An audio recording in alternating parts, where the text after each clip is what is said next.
You don't know how sweet I am. You don't know how sweet I am. I am what I am, and I am sweet. You don't know how sweet I am. Yo, check this. I might not be what you want me to be, so you might not see what you want to see. But if you got a minute, listen to what I gotta say. Cause it's a brand new year, and it's a brand new day. See, there's a gap between my culture and the life that I lead. So some will call me an apple, and some a bad seed. They have no idea how my heart will bleed. Their words and attitudes are things I just don't need. You don't know how sweet I am. I am what I am, and I am sweet. You see, I'm proud of who I am, and I'm proud of where I'm from. Those ones spreading racism, they're just fucking dumb. Now if you're looking at my life, and you say I've assimilated, to simplify things, just a little more complicated. See, I'm a modern day native, with a modern day life. I have modern day problems, and modern day strife.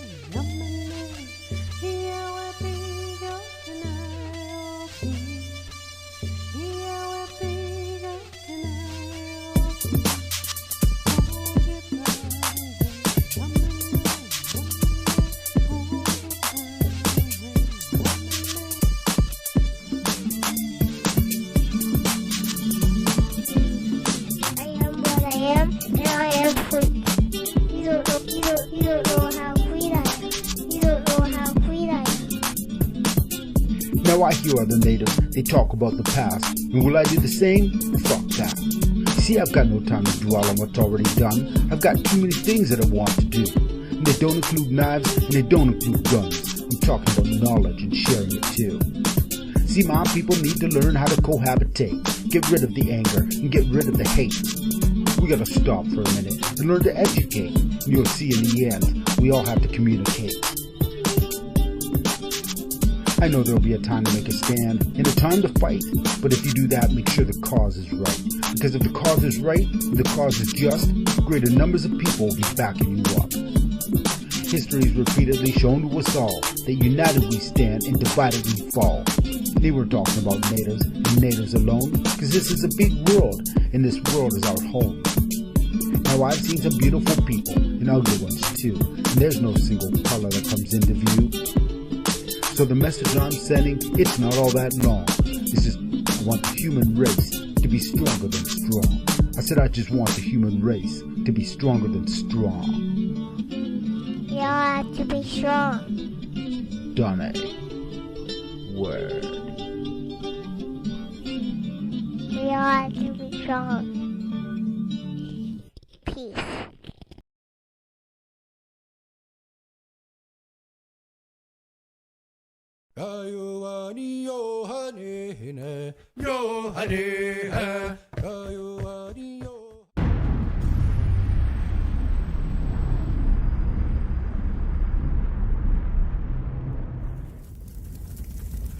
Gungyoka zawadahan sios, ona angadaswa o handagali wadekwa. Ungwet su'a, gwegwaska njedadawa wet nuni ni gwat nigula dana de tinu haladas na ungwet su'a, tinu dohak ni gwat nigula. Agwegwaska njedadawa wet nuni ni gwat nigula dana de tinu haladas ni yakini ista ohun jage, tinu dohak ni gwat nigula. Agwegwaska njedadawa wet nuni ni gwat nigula dana de tinu haladas na ohun de su'a, tinu dohak ni gwat nigula. Agwegwaska njedadawa wet nuni ni gwat nigula dana de tinu haladas na onu kwat su'a, tinu dohak ni gwat nigula. Agwegwaska njedadawa wet nuni ni gwat nigula dana de tinu haladas na onu gat su'a, tinu dohak ni gwat nigula. Agwegwaska njedadawa wet nuni ni gwat nigula dana de tinu haladas na gahi su'a, tinu dohak ni gwat nigula. Agwegwaska njedadawa wet nuni ni gwat nigula dana de tinu haladas na gain tosla, tinu dohak ni gwat nigula. Agwegwaska njedadawa wet nuni ni gwat nigula dana de tinu haladas na gojo su'a, tinu dohak ni gwat nigula. Agwegwaska njedadawa wet nuni ni gwat nigula dana de tinu haladas na gondilio, tinu dohak ni gwat nigula. Agwagwaska jende do wa nuni ni gwat nigola dana de tinu wala das na ogwile su tene do hak ni gwat nigola. Agwagwaska jende do wa nuni ni gwat nigola dana de tinu wala das ne oji do angoa. Tene do hak ni gwat nigola. Agwagwaska jende do wa nuni ni gwat nigola dana de tinu wala das ne yeti satugo ala diwalas. Tene do hak ni gwat nigola. Agwagwaska jende do wa nuni ni gwat nigola dana de tinu wala das ne gele ni gawalage. Tene do hak ni gwat nigola. Agwagwaska jende do wa nuni ni gwat nigola dana de tinu wala das ne sugwat jia gokene galakwa. Tene do hak ni gwat nigola. Agwagwaska jende do wa nuni ni gwat nigola dana de tinu wala das ne yeti sata santana galakwa. Tene do hak ni gwat nigola. Agwagwaska jende do wa nuni ni gwat nigola dana de tinu wala das ne oji stokwa su'a. Tene do hak ni gwat nigola. Agwagwaska jende do wa nuni ni gwat nigola dana de tinu wala das ne gele ni agwedige. Tene do hak ni gwat nigola. Agwagwaska jende do wa nuni ni gwat nigola dana dachi dinu wala das ne sungwai diza. Tene do hak ni gwat nigola. Ona wa gali wa hodungo no wani dizlade dogat tena zike nigoha nisigi aizoda sundala aizawasa. Tene do hak ni gwat nigola.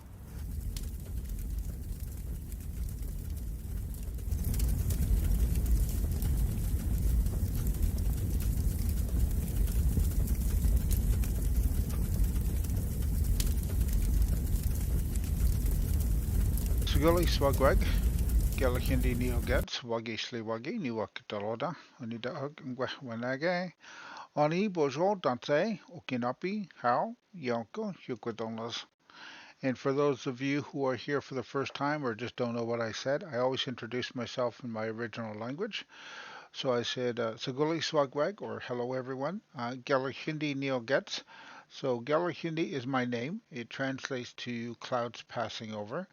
I am a member of the people of the Standing Stone First Nations, and I am Bear Clan, sharing from the traditional lands of the Anishinaabe, Haudenosaunee, Delaware, and Huron nations here in the Dish with One Spoon Covenant Treaty territory. In the northern part of Turtle Island, the part that's been segregated and relabeled Canada. And within the confines of that definition, I'm in an area called southwestern Ontario. And I said, Yanko, Yukotola, or thank you, friends, for being here and joining me today. And I hope that we get a little bit of learning from this today's documentary. In fact, I haven't watched the documentary myself either, so I'm going to be watching this along with you for the first time. So I hope that it gets it's really good because it did get some good ratings.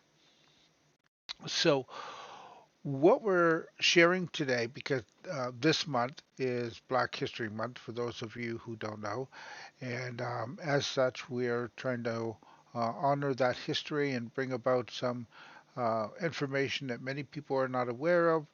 Stories that about people's experiences that um, of injustice or oppression and things that have happened in our past, as well as some things that have to celebrate.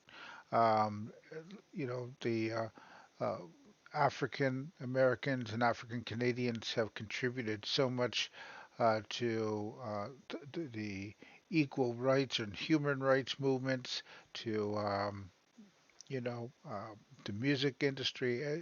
So they've kind of delved in a little bit of everything, and so we'll share content that also celebrates that as well. So today is a documentary that's called Triumph Over Trauma, Black Wall Street, Then and Now. And so this is the history of Tulsa's black community and history, especially the 1921 race riots or massacre that happened. It's often very um, rarely told. And so we don't have a lot of information about it uh, in the general population because what we do get oftentimes are mistruths and an erasing of that history, which robs the community of really its respectful remembrance.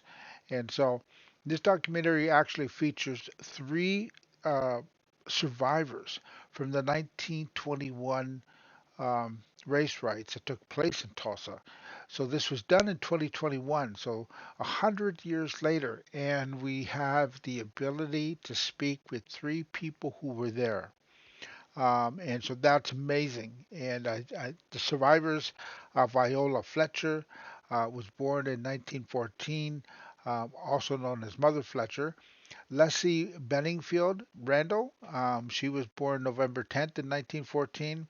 And then Hughes Van Ellis was born January 11th, 1921. So he was not quite a year old when it all started to go down. And uh, Hugh died shortly after this documentary was created and finished. So I don't know that he actually got to see uh, the finished product, so to speak. Um, but he died of cancer, and but he was 102 years old. So he certainly had a long life. So big ups for that. Viola is going to be turning 110 years old on May the 5th, and Leslie Benningfield is going to be turning 110 years old on November 10th.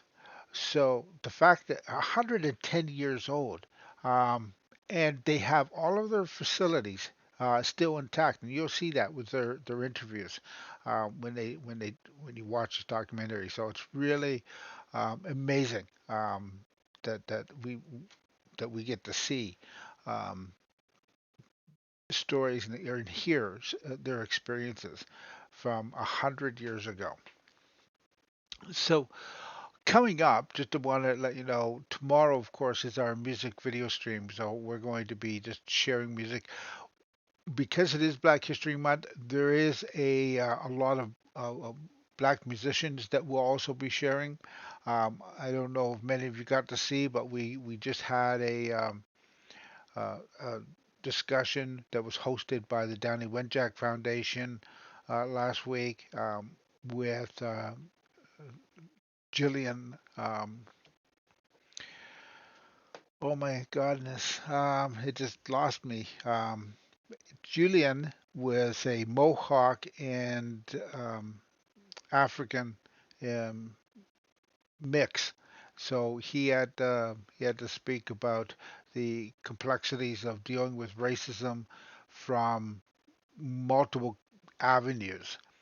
Um, so he dealt with racism because he looked black. He dealt with racism from the indigenous community that said he wasn't indigenous enough. And this is a very common identity issue that many black indigenous people have on Turtle Island, and there are a lot of them. People probably a lot more than actually get represented. And so it was great to see Julian Taylor talk last week. So if you haven't seen that interview, you can check it out. It's still the VOD is up for that, and it'll be up for as long as Twitch lets me keep it there. So tomorrow is anyway going to be music video stream. Wednesday, um, 12 o'clock. We're going to be sharing two things, uh, and the reason we are sharing this is that there's a parallel between the genocidal actions that are being taken against Palestinians, and the ones that were taken against the indigenous peoples of Turtle Island. And last Friday, we actually had a discussion with four academics,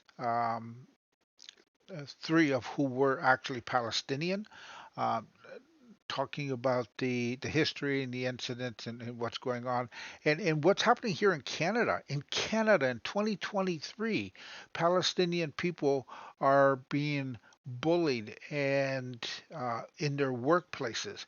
They're being denied job advancements. They're being fired in some cases for showing support for the Palestinians. And it's just wrong, and so that has to be made aware of. And so we went to that, or we had shared that on Friday, and then on Saturday, Fantastic Kitty and I went to a fundraiser supporting Palestinian causes. And so tomorrow we're going to show a documentary called um, Netanyahu, America, and the Road to War in Gaza. It's a documentary that was just aired on December 19th, so it's about as new a documentary as we can get. And then after that documentary, we're going to share the the performances that were happening on Saturday at the fundraiser, so that you can see what we saw as far as the amount of support, um, and the grassroots support, because that's what it really comes down to. It seems that there's more grassroots movements that are pushing for various causes and injustices on Turtle Island than the governments provide. So that's got to continue, because if we slow down and stop speaking at the grassroots level, then that just gives the government all that much more reason to brush over it and pretend it doesn't exist. And so we want to keep talking about these types of issues that are going on, so that people don't forget, and so that we can raise voices and ensure that the government is aware that we are watching and we are looking at what they're doing. South Africa taking taking Israel to court for human rights violations was an awesome thing to see done. Maybe they didn't win, but they brought some attention to it, and that's what we need to do. We need to continue. And I think more countries should be doing the same thing and continuing that, because the genocide that's happening in Palestine has to end. It has to stop before it's too late to there is no turning back. So that's what's up for the next couple of days. I hope that you will join me for either or both of those if you can. And then so today we'll get into continuing the uh, discussion on Black history with this documentary. Now, again, this documentary was done in 2021 called Triumph Over Trauma, Black Wall Street, Then and Now. And you're going to see some interviews with survivors, um, three of them. That it's amazing that they're still around. So I'm glad that they caught and they did this when they did, so that we get to see them. So let me get my mug off the screen and we'll get this thing started. And I wanted to say a big yanko for everyone who is here, and I hope that you enjoy this. So let's get this started.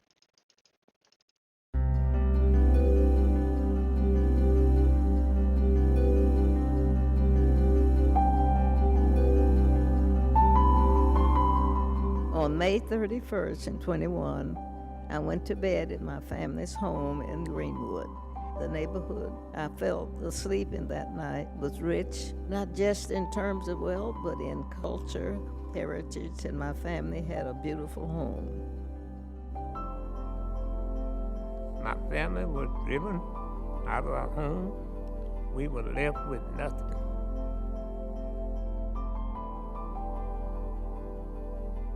I was blessed to live with my grandmother in a beautiful black community in Tulsa, Oklahoma, called Greenwood.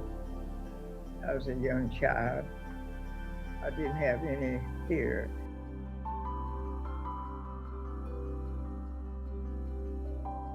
I still smell smoke and see fire. I still see black businesses being burned. I still hear airplanes flying overhead.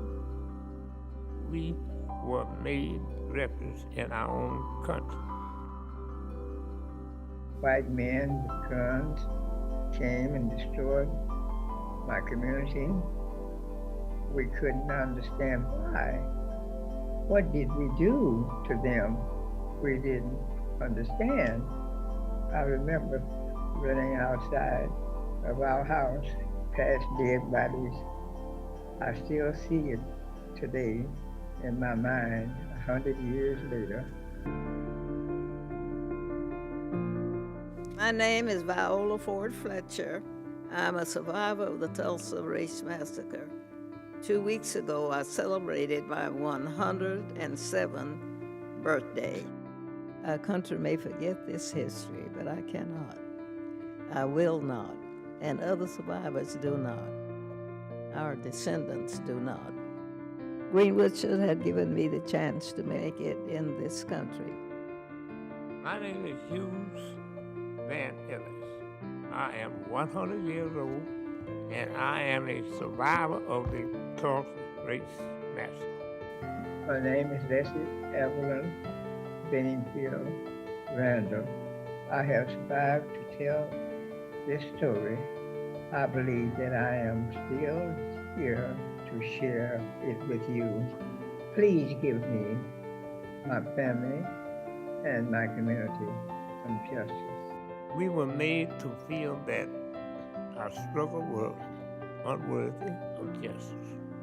Like we didn't see it with our own eyes.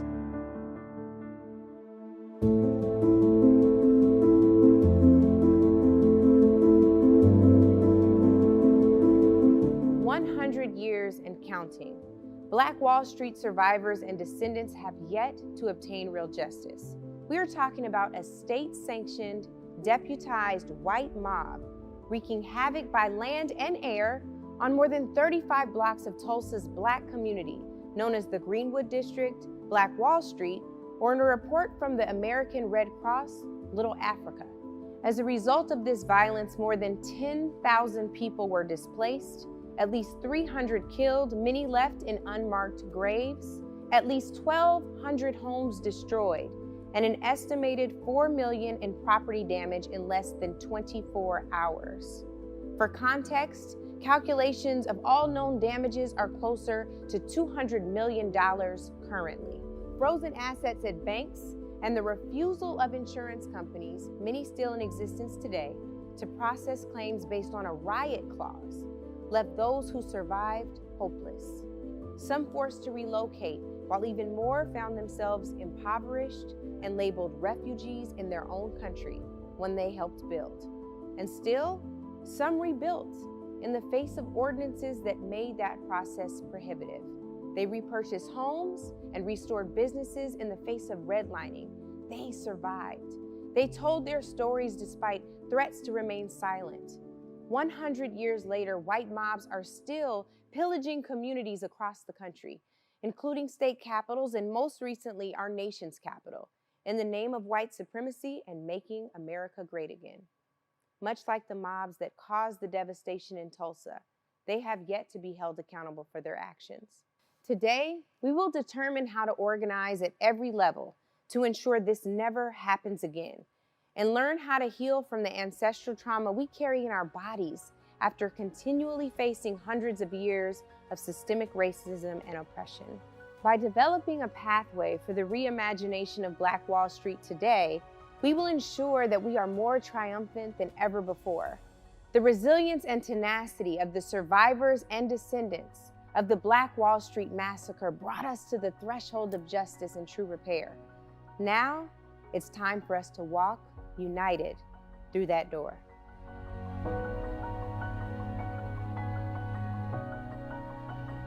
I have the great privilege and honor of sitting down today with the 3 remaining survivors from the Tulsa Race Massacre.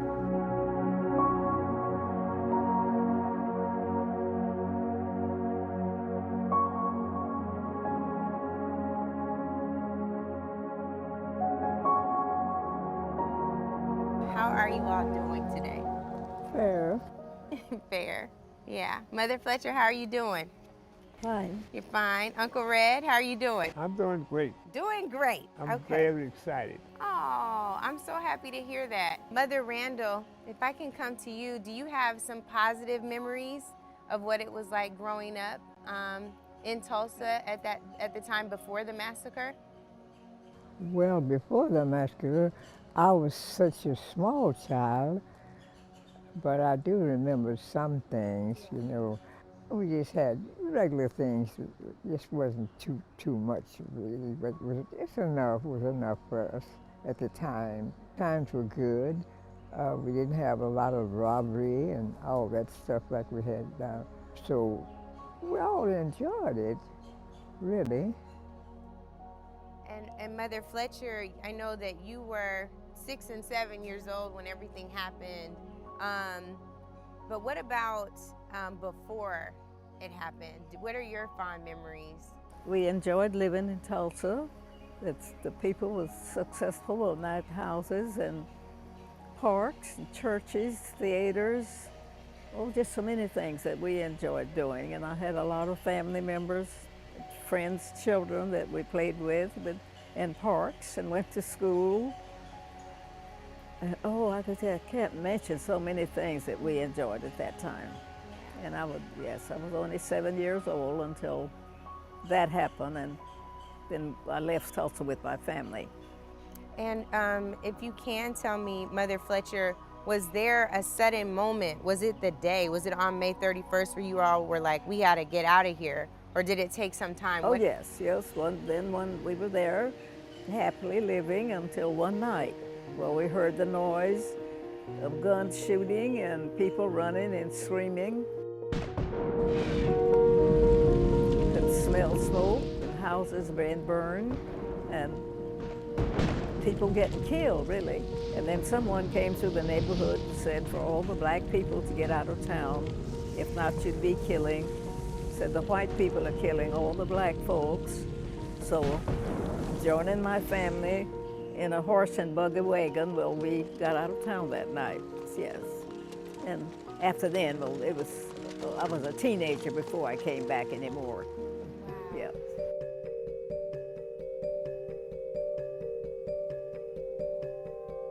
Through a process called epigenetics, we've recently learned we carry the trauma of our ancestors in our physical bodies. When we exist unhealed and events arise that re-traumatize us, we can further pass all of this harm down through our lineage. Joining us is the author of the New York Times best-selling book, My Grandmother's Hands, Resmaa Menakem, Tulsa native and community organizer Greg Robinson II, activist Brittany Packnett Cunningham, and Dr. Jelani Cobb. Thank you all so much for being here. And yes, I do want to talk about trauma. Desmond Tutu, when he visited Tulsa in 2004, said it was a powder keg. How do people begin to heal, to metabolize the trauma that's here? The fact that they're gaslit at every turn, people who look like them are helping to perpetuate the harm. What do we do? First thing I think we have to do is acknowledge that something has happened and continues to happen to our people, right? I think one of the ways that gaslighting works is that the people that are being gaslit believe it, right? And I think for us, what we have to begin to do is start to begin to do things that allow us to turn towards each other instead of on each other. This whole structure has been built on Black people seeing each other as enemies and not as resource. And so part of my work, what I talk about in my book, is for us to begin to cultivate that resource in each other and see each other as actual people that can help us get through this stuff, as opposed to believing what the structure has kind of put inside of us and we've kind of metabolized. Greg, listening to Resmaa, how possible do you think that is? How hopeful are you that there can be real healing in Tulsa? Yeah, I am hopeful because I know that there are fighters who continue to be on the front lines and who are undergirded by the spirit of our ancestors. And currently in this time, 100 years since the massacre, still people survive. I think that getting to truth and justice is what is going to free us, though, because when we sit here in Tulsa, we understand that there's been two pathways to Black success. Black freedom was met with bombs and burning and murder and looting. Black cowering or following, coddling of white supremacy has been met with success in many ways. And so I think the answer to this is to once again find success in Black freedom and Blackness. And I think when that happens, that will free the multitudes of Tulsans who are still suffering from what happened to us so long ago. Yeah, Brittany, we know that, so many of these harms continue to show up. It's not showing up as Greg just talked about with bombs and with fires and destruction in that way necessarily, but there's still a lot of trauma in our communities, police violence, redlining, gentrification. You go down through the Greenwood district now, and there's not a single Black owner of a building here. And we know that Tulsa is just one example of that. How do we move forward? Well, first, before I was anything, I was a teacher. And I came to Tulsa in 2014, 2015 to do a workshop for teachers. And I asked one of them to take me to Black Wall Street. And I said, okay, so when does this get taught? What year, what grade, what month, what unit? No answer. We're not required to teach it.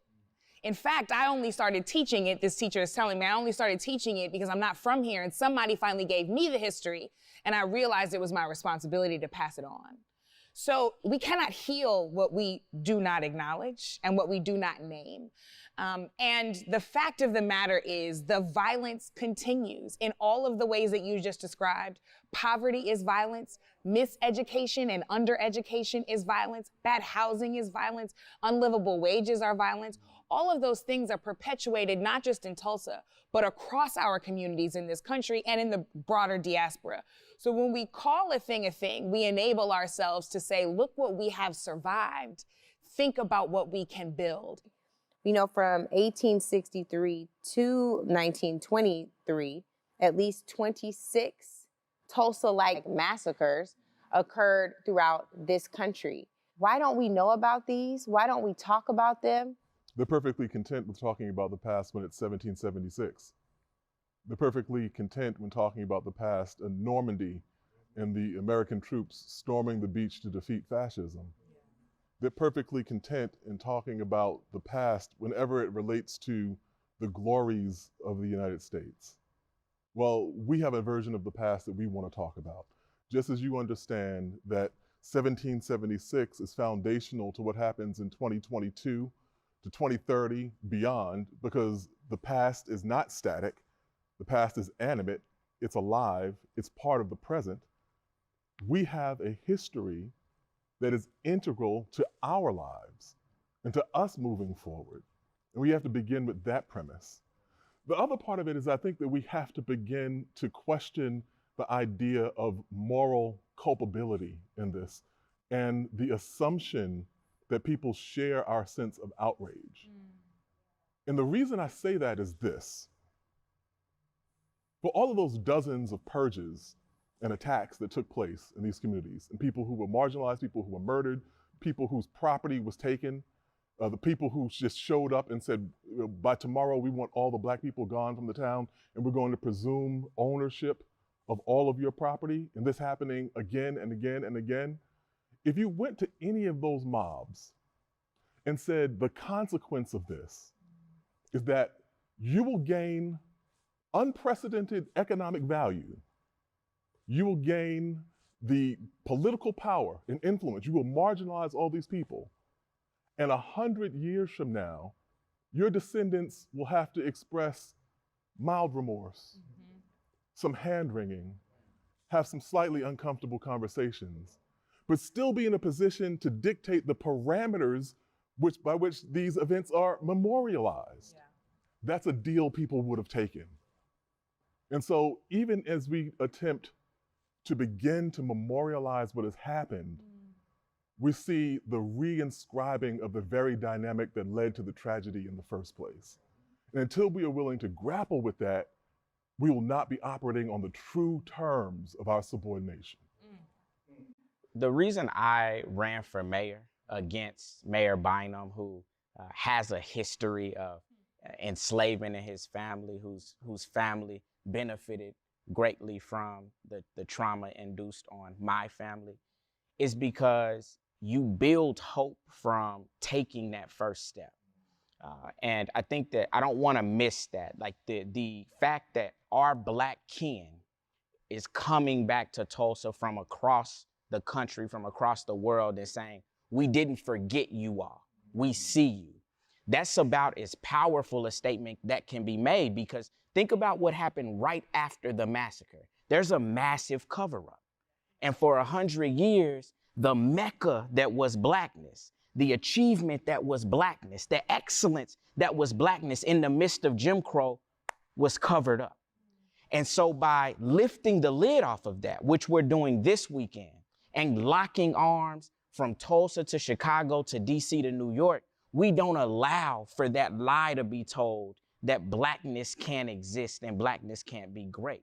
I think that when we talk about reversing that trauma, we've got to start there. It is true that white people who have profited off of our degradation, off of our oppression, they don't have the self-interest, right, to fix that. The only people that have the interest in seeing Blackness once again reach its throne is Black people. And I think that that is our pathway to freedom. Hopefully some white Tulsans will see this too. The right type of body practice, the right type of meditative practice to engage in to kind of help to open the door, cross that threshold that we know we need to cross to really get to a healing place, a whole place, a redemptive place. Right.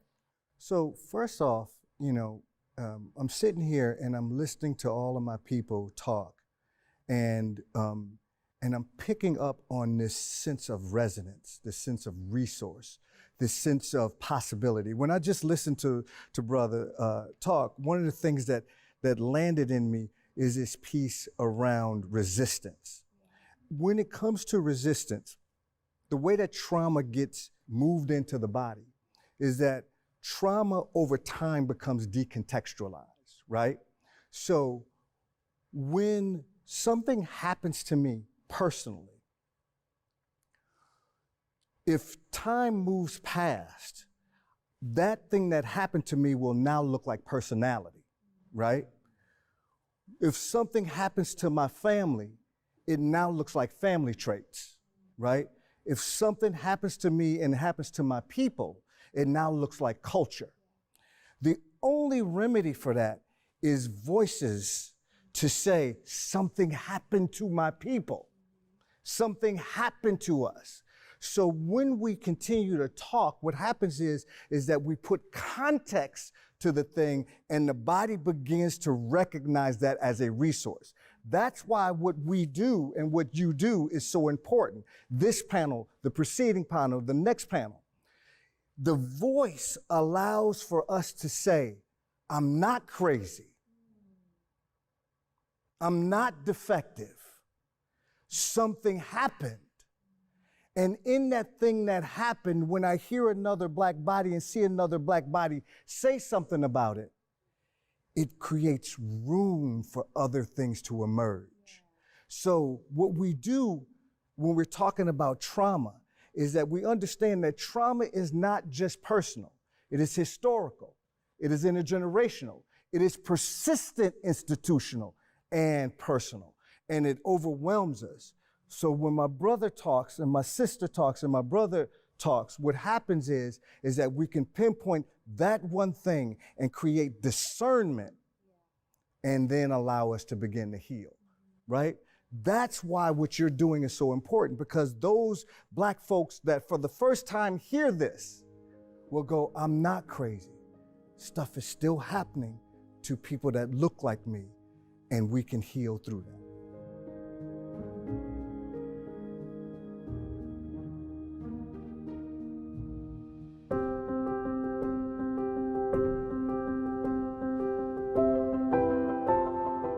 When did you first learn about Black Wall Street?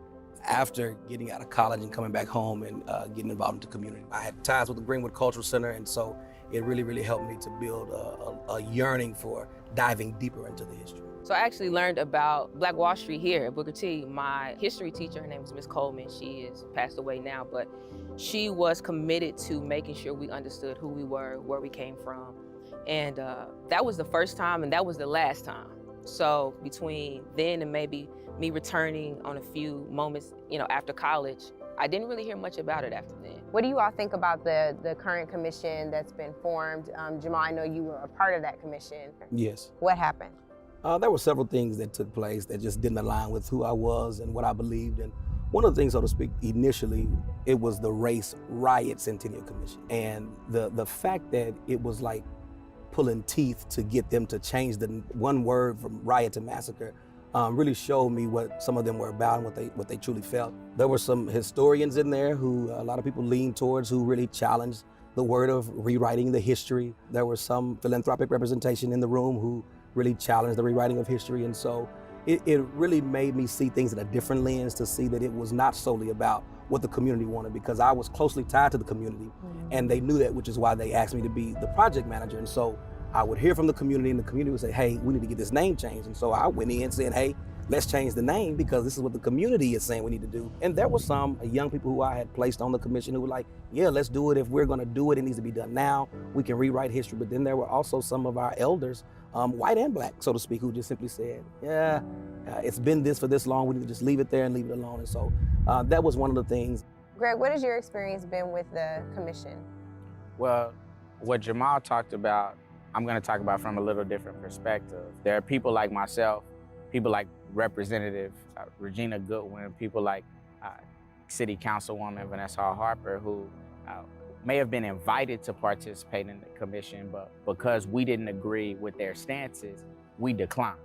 And I think that says a lot about the lack of support that they have from the community from the very start. It's not a lack of support in commemorating our people and commemorating our history, but it's a total lack of support in doing it the wrong way. And it was just very clear from the outset that the commission was a commission in name only in terms of honoring the race massacre survivors and our ancestors. And people like myself just were not going to be a part of that. I was engaged by some people on the commission to help with the commemoration and the disbursement of funds and how that would go on an entertainment level. And when I engaged Vanessa and some of the Greenwood Chamber of Commerce and different people, and when I go in and ask questions about accountability, who gets to decide where these funds go? Who gets to decide, who makes a decision about what's a worthy enough cause to be supported during this time? You know, who are the voices and the people that are in the room? It's very clear that they don't want us to have power. They have a few people who are there for the sake of representation, but are not holistically representing us. And so when those questions of accountability came, and it's like, hey, you have $200,000, $300,000 to do what? And there have been no reparations given. What's happening? And it was at that moment, literally like in the middle of a call, it was like, yeah, we probably would just have somebody else take it from here. And so I think the reality is like the majority of the community, we don't feel like that's not our commission. That's not our community. Those are not our people. It's Tulsa's commission. What's that face, Rick? It's Conservative White Republican Commission. Just like. So who is Senator Kevin Matthews to this commission? Well, Senator Kevin Matthews did commission the start of this, but Senator Kevin Matthews, like a lot of black people, finds himself in a position where he can either compromise and do what the white power structure says, or he can risk the status that he has. He made the decision to compromise. Certainly those are those of us who wouldn't do that, particularly with our history. So those commissions have two different purposes. The 2001 commission was led by leaders like Representative Don Ross and Senator Maxine Horner, historians like Eddie Faye Gates and John Hope Franklin. They had one purpose: to find the truth, to tell the truth, and then to provide recommendations on how to repair the harm. The 2016 commission, now the Centennial Commission, they stated from the very beginning that this was about bringing attention to this issue so that they could create cultural tourism in the area. And those are two very, very different purposes. I don't understand how you can move on to tourism before you've dealt with truth and justice, except if your goal is to further profit off of the massacre.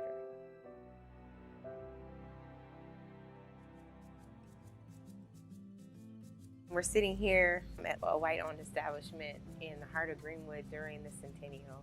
I just wonder from you, knowing that there's no black-owned buildings in the Greenwood district, how does that make you feel? It's tragic. Yeah. it's just as tragic as going 100 years without finding the bodies of people killed 100 years ago. Are you a descendant? Yes, so I'm a distant descendant, yes. When did you first learn about Black Wall Street? It's almost embarrassing. I'm 61 years old right now. I was in my early 30s, and I grew up here in Tulsa. It wasn't taught in school. It was Tulsa's dirty secret. Yeah. It's a dirty secret that has been told to some descendants, but not as many others. And to that end, I know as a state senator, you introduced Senate Bill 17, which of course stands up the commission for the Tulsa Race Massacre. What was the impetus for that? Why was that important for you to do that? Well, actually, there was a special election for me to have the opportunity to be elected in 2015. I'm in the legislature. At that time, I was the only black man in the Senate. And so I formed a coalition of elected officials, many of them white, many of them Republicans, and just said, how could we create something that would be able to bring funds? And on the way, we saw the National African American Museum of History and Culture was telling this story in a major way. 5 million people went there in the first 2 years, and I thought, we need to do it in a big way. A coalition of people asked the mayor and others to give $5 million to the Cultural Center. So the Cultural Center, you're talking about Greenwood The Cultural Greenwood Cultural Center. Center. Who owns that building?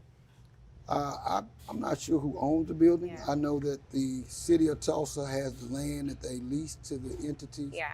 And so then we came up with the big idea to build something to tell that story in a major way.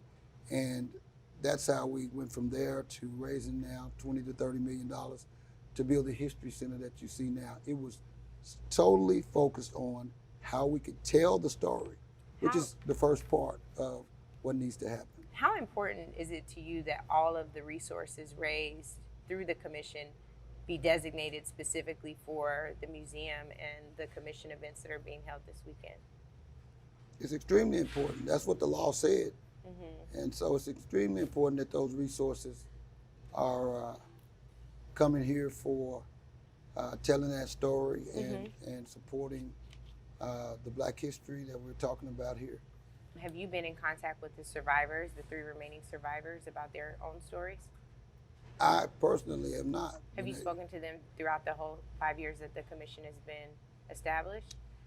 When the 5 years that the commission has been established, as far as I know, this past year, Dr. Olivia Hooker was the last known survivor that I'd ever even heard of, and she passed away. I didn't know of survivors but one. I hadn't met with him. We had actually even given him an award probably early 2015, 2016, right here on Greenwood. Was it a monetary award? No, there was some type of acknowledgement.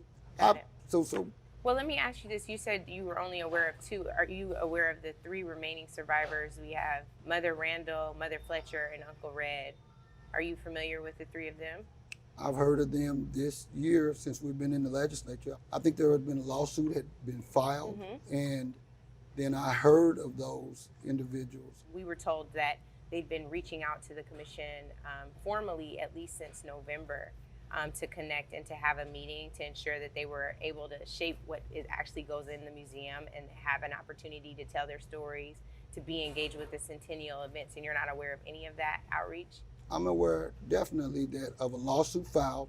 Our name is listed in there. Yeah, before the lawsuit, just the outreach to the commission, because you're the chair of the commission, correct? I'm the chair of the commission, yes. You're not aware of any outreach from the survivors to talk about sharing their stories, to be a part of a board, ensuring that their basic needs are taken care of, because I'm sure you're also aware they're living in poverty. Okay. I am aware of a lawsuit that was filed that we were named in. So you didn't have any contact with them other than the lawsuit that you saw filed? Mother Fletcher, Mother Randall, and Uncle Red? There is one person that had been working with the survivors. Okay. Working with, I think they had started to renovate the home, et cetera, that reached out to me and talked to me about it. When was that? That was the day that we were breaking ground on this. When was that? It may have been around, I'm assuming around December of 2020. So when you think about these remaining survivors, they're all who are left that we know of, what do you think they want? Well, I think they want justice. I think they want their lives repaired. I think they want what all of us want for them. Well, when you say us, what do you want for them? I want for what we offered. I want them to have financial compensation. I want their health care taken care of for the rest of their lives. I want them to have reparations from the government, from the city, the state, and the federal government. I think that they're owed all of that. So but the even city, state, just let me ask for clarification, the city, state, and federal government, do you mean cash payments? Yes, I mean everything that, now I'm not sophisticated enough to know what all of reparations should be, but I think we should have those conversations, and everything that they want should be on the table. I think that there have been issues raised around Tulsa 1921, who's culpable, who's liable for that. And then there's a continued harm argument about the commission, that the commission has not engaged descendants adequately, has not engaged survivors, has raised money off the image, likeness, and the names of survivors, but haven't given them any money. So I think there are two separate harms being discussed. Our funders have even offered cash payments. How much did the funders offer?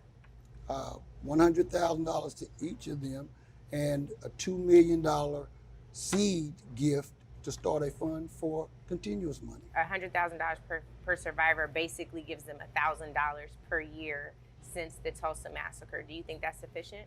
No, I don't think it's sufficient. I think that the number should be tremendously higher, but I think it should be from the government.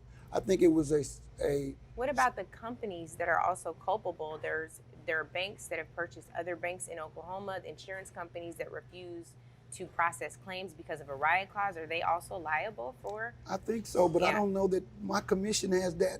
Oh, I'm not putting it on the commission. No, I think that yes. There's definitely. I think that the government, the businesses that are benefited are all liable. Yes. What about the businesses, for example, that contributed as sponsors to the commission? Have you had any conversations with them about the culpability and the liability, the responsibility they have for restorative and reparative payments to the survivors? Let me just be clear. Okay.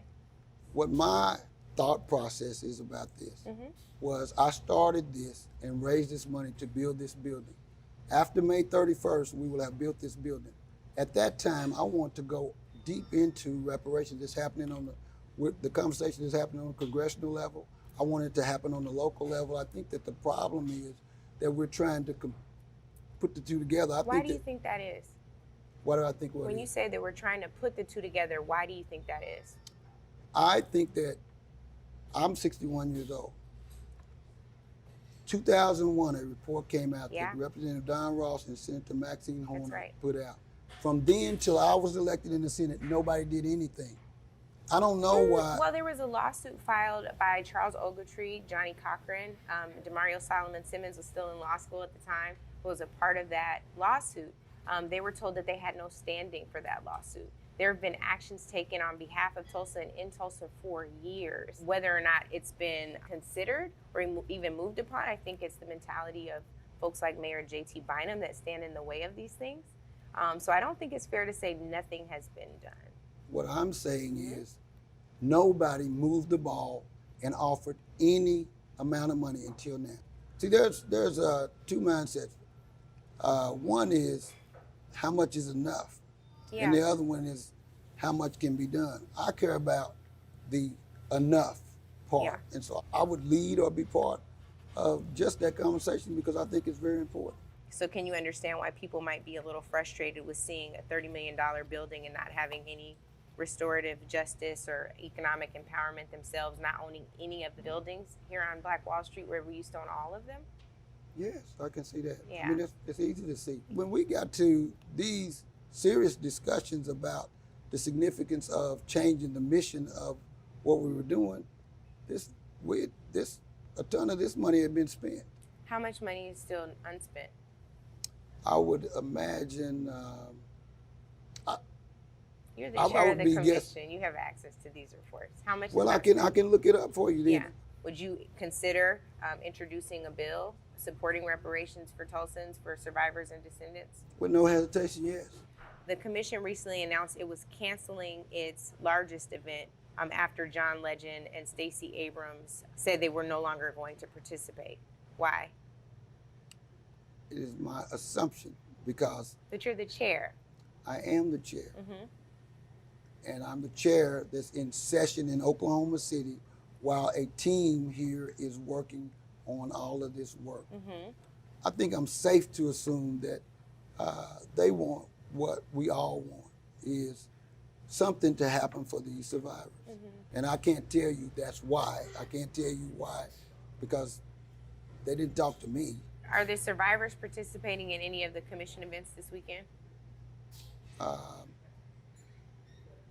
The demands, there were 7 demands submitted to the commission after several months of asking for time with the commission.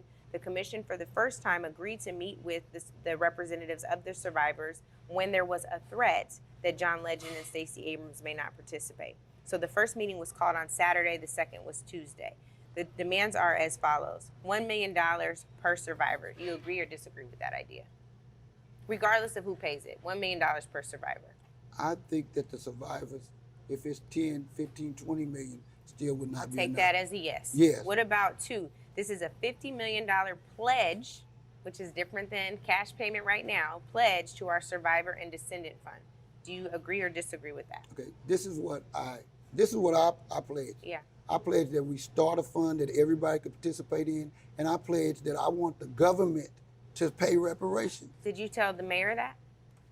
I've said it publicly. Did I've you said say it it to to the everyone. mayor? I will say it to the mayor. Very good. The mayor, yes. What I'll about say the it to governor? And I've said it to, yes, I've said it to the, What about to the governor. Senator Langford? I've said it to Senator Langford directly, yes. That's good. I want you to post it. Okay, here's number 3. Okay. Allot 33% of Greenwood Rising revenue to directly benefit survivors and descendants and the North Tulsa community. The commission's work is over. I won't be on the commission. Nobody will be.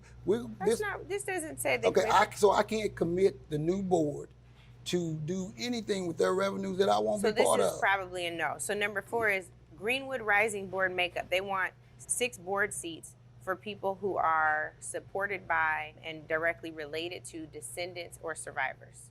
I think that a lot of the things that they say are reasonable, but I don't think that I can be the one to determine I'm just those asking things. you if you agree or disagree with these things. You don't know? I agree that there are a lot of reasonable things that are being requested, that are necessary and needed. I think that many so of them I'm gonna take that as a government. yes.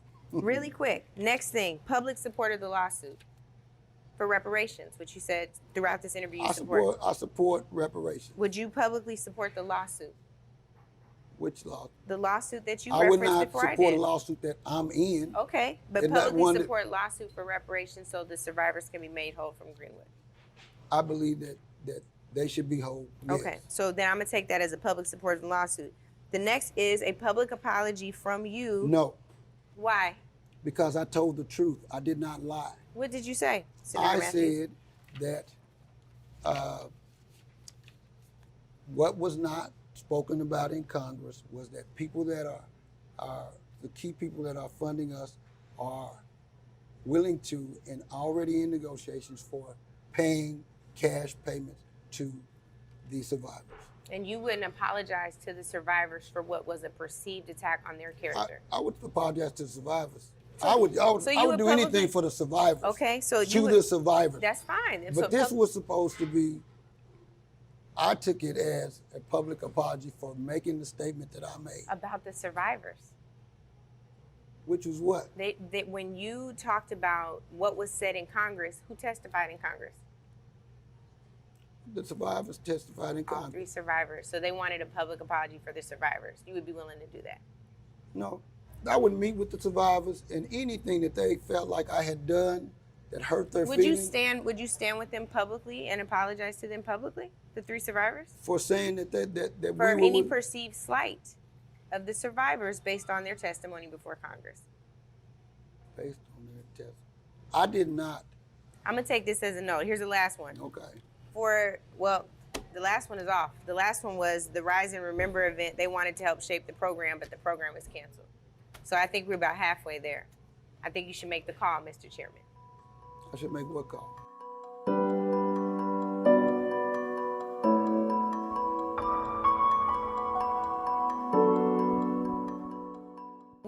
that in addition to this money they raised, they're building a museum, they're commemorating events all weekend. Have they talked to you all about, giving you any money, anything from the money they've raised? Not a word. Mother Randall, what do you think is taking so long in Tulsa, in the state of Oklahoma, for you all to get the reparations you deserve, for descendants to get the reparations they deserve? This has gone on too long. Too long. So I know everybody's tired. I know I am. But God knows. He only knows. So I'm just going to leave that up to him.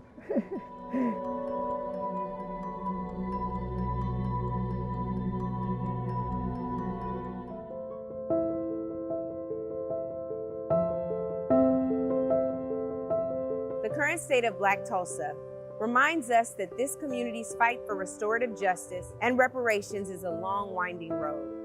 To walk us through what this fight has looked like, I spent time with attorney Demario Solomon Simmons, advocate and lead counsel for the 3 remaining massacre survivors and executive director to the Justice for Greenwood Foundation. I also spoke to descendant Dr. Tiffany Crutcher, the founder of the Demanding a Just Tulsa Coalition.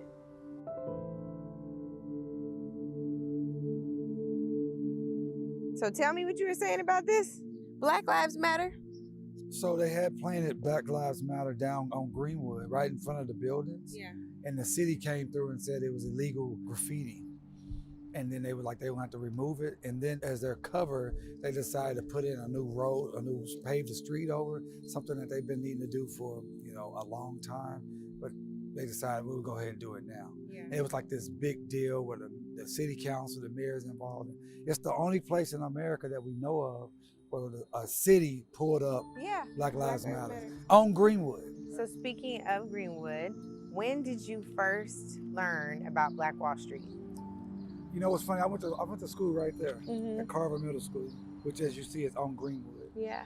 But I didn't learn about Greenwood, Black Wall Street until my junior year at the University of Oklahoma. And I was sitting in the class with who became a real good mentor of mine, Dr. Kepper Nurakim, rest in peace. He was in class talking about Greenwood and all this and that. And I was kind of intimidated to say something, but I raised my hand and was like, yo, I'm from Tulsa, that's not true. I ain't never heard that. What? And he lit into me, gave me all the smoke. And ever since that day, I've been obsessed with learning as much as I could. And then, as you know, by the time you met me, educating others and then advocating for it. Yeah. So, that's how that happened. People didn't talk about it. Why do you think that is? Well, one, for Black folks, fear. We can't even really imagine to have a full 40 blocks decimated over a 18 to 24 hour period. You know what I'm saying? This was like a sustained campaign, state sanctioned, authorized, and armed. Yeah. One of the things that I think is so important for us to unpack a little bit is the re-traumatization of Black people. It wasn't just Tulsa in the Greenwood district of Black Wall Street. There were a number of things that the government has done and repeatedly done to continue the harms. One of them, as you just talked about, with trying to take up Black Lives Matter. Not trying, doing. No, doing it, but marking it as graffiti. Right, as graffiti, yes. Yeah. You know, that's interesting because we talk about 100 years of continuing harm, which we call as violence through policy. Yeah. And so right after the massacre, days after the massacre, the city passed a ordinance to make it more difficult to rebuild. Our people who had already lost everything, money, businesses, lives, had to use whatever resources they had to actually fight that illegal or unconstitutional ordinance. 2 years later, they built the largest KKK, what they call a Clavin, meeting hall in the nation at the time, right next to Greenwood. So people had to just see it every day and be traumatized. Through the 20s and the 30s and the 40s, up through the 50s, parts of Greenwood that was able to rebuild didn't have paved streets, didn't have indoor plumbing. This was all a ploy and policy because they wanted to run the people out of Tulsa. They wanted their land. When that didn't work, what did they do? They turned to urban renewal. And they received, again, policy violence, federal dollars to come in and just tell you the whole place is blighted. steal all the land, Yeah. push all of us further north, where I grew up. And the final nail is the highway that they intentionally, Yep. All over the specifically, country. Yes. purposely Yeah. put right through the heart of the Greenwood Business District. Yeah. And that was it. At that point, they moved everybody out north. They created a ghetto. Since I met you while we were both in law school, you're the reparations chair, staying on message, Right, exactly. you know, for the National Black Law Students Association. I'm curious to understand from you, for folks who don't understand what Justice for Greenwood Foundation is all about, why you stood that up, you know, what the challenges you've experienced are in trying to just get justice for the survivors. Well, yes, the foundation, Just for Greenwood Foundation, was set up for 4 main points. Number one is we seek financial compensation for those who suffered through the massacre. And financial compensation, obviously, from those who perpetrated the harm, but also those who have benefited from the harm, right? And so they also have a responsibility to pay and to help the survivors and those who've suffered. Secondly, we want to make sure that we hold the perpetrators accountable. Yeah. To this day, no one has been held accountable. And obviously most of the individuals were probably deceased, but the institutions and the entities are still alive and doing very well, like the city of Tulsa. The commission, of course, just announced that it canceled its biggest event. 2 people with major national platforms, Stacey Abrams, John Legend, pulled out of the event. They said, if you're not going to do right by the survivors, we don't want to participate. That was real power. Yeah. That was real power. And that's what we need. We need real power that we can exercise and not be afraid of it. You know, we stood toe to toe with the commission and said, look, if you don't do these 7 things and do right by our community, make sure resources come back to our people, we won't participate. That's all we said. Yeah. We won't participate.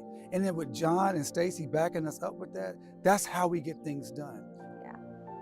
Well, we have Tiffany Crutcher here, Dr. Tiffany Crutcher. Y'all planned this. You got your purple on. Y'all serious. For the attorney. So we were just talking about the commission, which, as you know, canceled its biggest event. Yeah, I always tell people that Greenwood, 10,000 people were displaced during the massacre because of racial terror violence. And they didn't leave Tulsa because they wanted to, because they were immigrants. They left as refugees. And they went to Chicago, they went to Kansas City, they went to Los Angeles. And so Black Wall Street is everywhere. And so on this 100-year anniversary, we're calling it the homecoming. Everybody is coming home, back home to this sacred land. And so it is on all of us, all over this nation, because Black Wall Street is a spirit, it's a mindset. We have Black Wall Streets everywhere, or we should be trying to reimagine what Black Wall Street could be in our own communities. And so it's just not our fight. Tulsa is simply the microcosm of what's happening all across this country. And if we can get it right here, we can get it right everywhere. And so I'm just grateful for the national voices, the people who have platforms that can echo our voices right here in a city that hasn't done Black people right. They've left the community of North Tulsa behind. But on the south side of the tracks, you see high-rises, you see rooftops, you see condos, you see restaurants, you see banks. Over here, we have nothing but trees. They just planted a tree right over here in honor of the massacre. What are we gonna do with a tree? Right. And now they're telling us to pull ourselves up and that, oh, it's just about money for them. And so I'm baffled by the notion that, okay, yeah, we'll give the survivors a few pennies, but we don't want their descendants to inherit anything. And so it baffles me when they robbed us of our generational wealth, but they don't want descendants to inherit anything. They robbed us of everything that we owned, even our spirits. But guess what? We're resilient. We're here. We feel empowered this weekend. We've stood strong because of the support of people like you. Why is it that we have to acquiesce and go along to get along because they may give our foundations $100,000?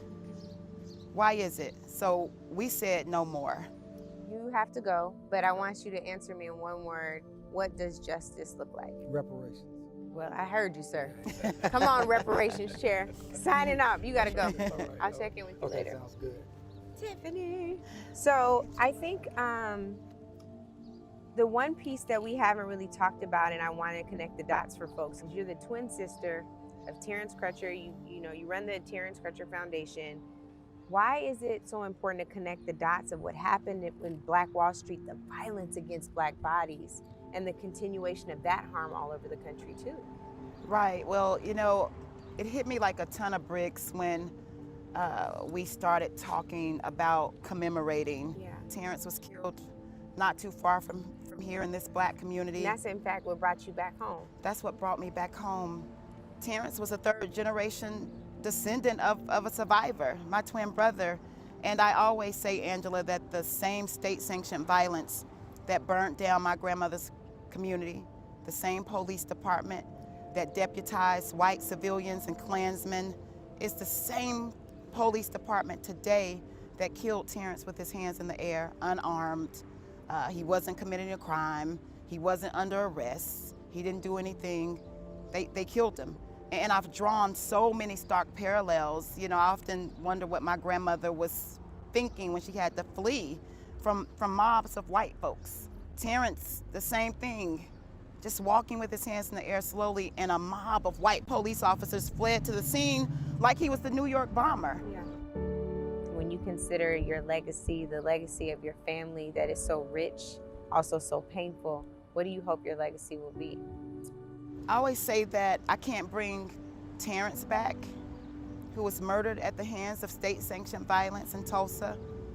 But the last words he spoke to me on our 40th birthday, 30 days before he was killed, he said, God is gonna get the glory out of my life, and I'm gonna make you proud. So I have to make sure that I fulfill his prophecy and fight like hell to make sure that Terrence Jr., who is the spitting image of Terrence, doesn't have his same fate. That's the legacy I want to see. I imagine what Tulsa could be like for little Terrence. I too have a dream like Martin Luther King, that one day we won't live in a food desert here in Tulsa, that one day Terrence will be able to walk outside free and not be concerned with the police pulling him over. I too dream that one day he won't be discriminated against when he goes to buy a house or goes to get a loan.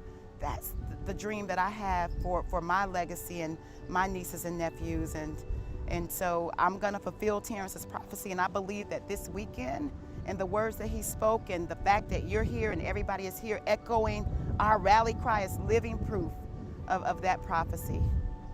I love that, sis. I know he's proud of you. Thank you. Thank you, sis. Thank you. Love you. Are you trying to make me cry?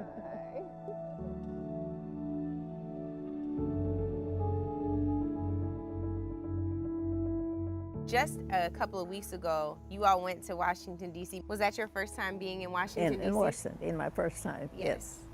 And you all went to testify. You and your brother, Uncle Red, Mother Randall, you testified on the computer, but I saw all of your testimony. Yeah, yeah.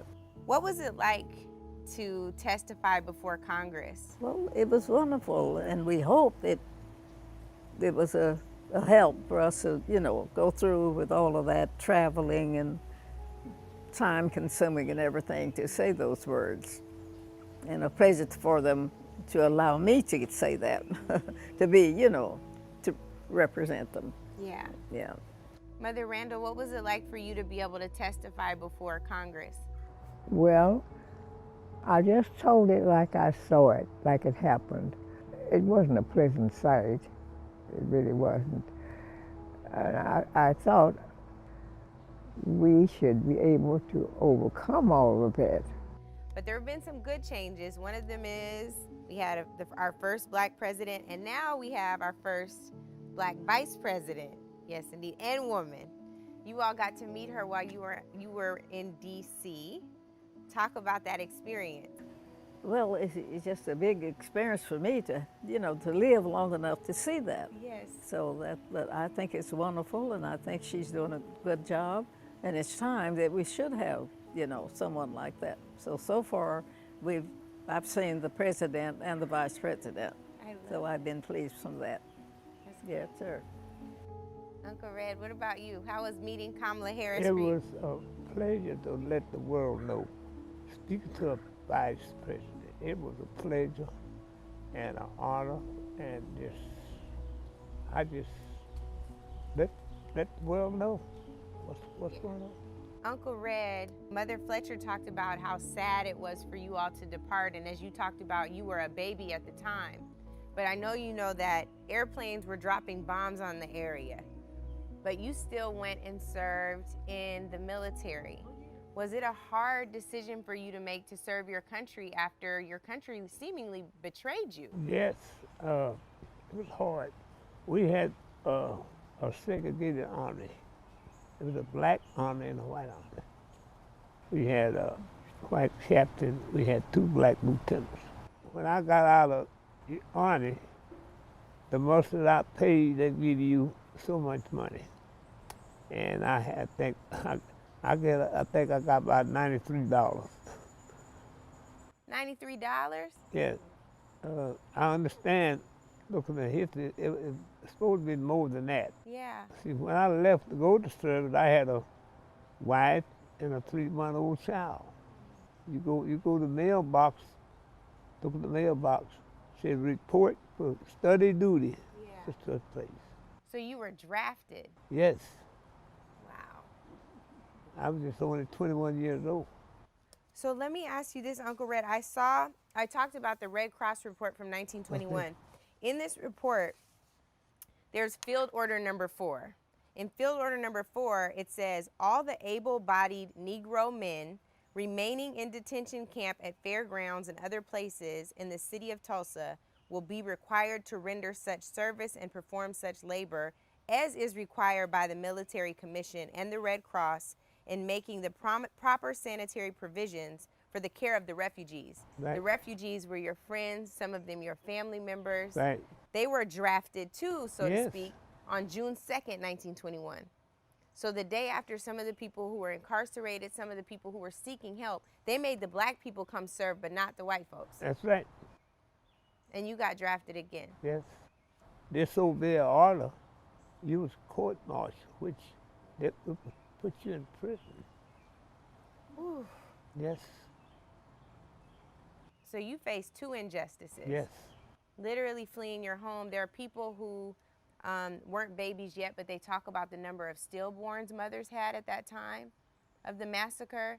People who would have been your contemporaries, you made it out alive and they didn't. Yes. Yeah. Just lucky I made it out alive. Just, it, you know. So much of the remaining injustices and frankly, the all-out assault on black economic power in Tulsa can only be addressed through the policy-making process. Policy changes can always be influenced through the power of the people. We need to see some major shifts on the federal, state, and local levels. Joining me to discuss now how we do this are Congresswoman Maxine Waters, State Representative Regina Goodwin, Tulsa City Councilor Vanessa Hall Harper, and last but certainly not least, Rashad Robinson, President of Color of Change, who knows firsthand just how powerful we can be in influencing policy through petitions. Thank you everyone for being here. Thank you. We've started almost every conversation in Tulsa over the past few days with what does justice look like in one word? So I want to just go down a line and ask you all and we'll just jump in. So Congresswoman, what does justice look like in this situation? Well, one of the reasons I was so interested in being here with you today, because you made it clear this is about reparations. And so this has been a subject that's been bandied around for a long time, been talked about, been alluded to, and now I do think we're at the point where real decisions are going to be made, how we move forward and what we're going to do on reparations. As you know, the Congress of the United States has taken it up. The Judiciary Committee, led by Ms. Jackson Lee, Sheila Jackson Lee, and others, our allies, are moving forward and giving real leadership. And so the discussion, not only because of what's happening on the Judiciary Committee, but George Floyd. And that murder has helped people to understand what was going on. Some people who maybe didn't really believe us or didn't really realize how bad it was. And so now it is time for us to talk about what is this country going to do to compensate people of color, Black people in particular, for what has happened to us in our past and the way that we have been robbed of wealth and the way that we've been discriminated against and the way that we've been murdered. So reparations is what it's all about now. Yeah. One word would be reparations. I agree, but we got to be very clear what we're talking about when we say reparations. So in my mind, reparations is land and cash, period. Everything else is good policy. Land and cash. Slavery reparations or reparations for massacres. Land and cash. Rashad? Well, I want to associate myself with the comments about reparations, and then I just want to add to that, justice is also about the path forward, and it is about changing the rules for the road ahead, because as much as we have to restore, we have to understand that if we keep the same rules in place, more harm will continue to take place. So let's contextualize this reparations ask or demand of land and cash with what's happening in the state. We know the Oklahoma governor recently signed legislation that would make it more difficult to teach critical race theory in the classroom. Any student that is uncomfortable with the subject on race, a teacher could be penalized. So if we're just talking about educating people about Black Wall Street, what can really be done with the governor you have and frankly, the mayor, right? The mayor is saying that there's no liability for the city because folks were not acting under the color of law, which is of course a federal standard, when they were a part of the massacre. And so therefore there's no cause of action. So what is the path forward really at the local and state level here if you're getting that kind of objection from the mayor and the governor? If you don't mind. Yes, please. That's such a loaded question, and I think a fairly simple answer. The bottom line is this. It was a stupid bill, 1775. Enough with the nice words and all right. It made no sense. We had Black clergy that tried to meet with the governor to say, why would you do this? And it is a fact that Representative Don Ross, right, Senator Maxine Horner, some 20 years ago, a 200-page report was done and reparations were recommended. That's a matter of historic fact. And I wanted to put that in a resolution to acknowledge this time 100 years later. And the supermajority Republicans said they were not going to hear that resolution, wanted it to be a joint resolution. And when we talk about documenting who we are as Oklahoma, I said that makes Oklahoma at least look like you tried to do something 20 years ago. You didn't do anything about it, but at least you gave thought to it, right? They came up with their own resolution in their own words, and it was not befitting of the time or of the lives that were lost or the generations that are here now that may go forward. So when you talk about 1775, it's not only in the classroom, they don't want it happening at the Capitol for us to acknowledge history. And I think it's shameful that Oklahoma has this kind of leadership right now. And we had to fight to get it passed. And the only reason they passed it on the last day of session is because when they said to me, we're not going to do this, I said, then choose ye this day who you're going to serve. But if you don't do it, we're going to be national about it. And that is the only reason they allowed it to be passed, because they didn't want that national light, right? So they hurried it off the floor. We did it very ceremoniously, and we're going to keep pressing on. Counselor, I want to ask you at the local level, in addition to the very clear opposition that you have with the mayor, what else are you experiencing as you all try to move ordinances along or get the type of recognition that we know Black Wall Street deserves? The experience when we're talking about the Black community on any issue is always resistance. It's always an automatic no. And the reason for that is, quite frankly, racism. It's racism and it's white fragility. And what we have to do is continue to do is just fight, to push the line. If they don't, as Representative Regina Goodwin just said, if they don't do it, then we're going to put you on blast. And so this is an opportunity for us in Tulsa that we can't let these opportunities pass us by. The eyes of the world are on Tulsa, Oklahoma right now. And so we have to use that and take advantage of this opportunity to let the world know what's going on. Yeah. Rashad, I did not realize that you all began this petition process in 2019. Of course, the existing commission that's raised $30 million off of the massacre has been in place since 2016 when Senator Matthews introduced the legislation at the state level. Why did you all get involved, and how important is it for people at home to engage on this issue when they're saying, what does Tulsa have to do with me? Well, like a lot of issues, we get involved because people invite us in. Yeah. They say, we need some help. We need people to engage. And what we every single day try to do is channel outrage, energy into strategic change. How do we get people to focus energy? And the work around reparations has been work that we've done at Color of Change for years.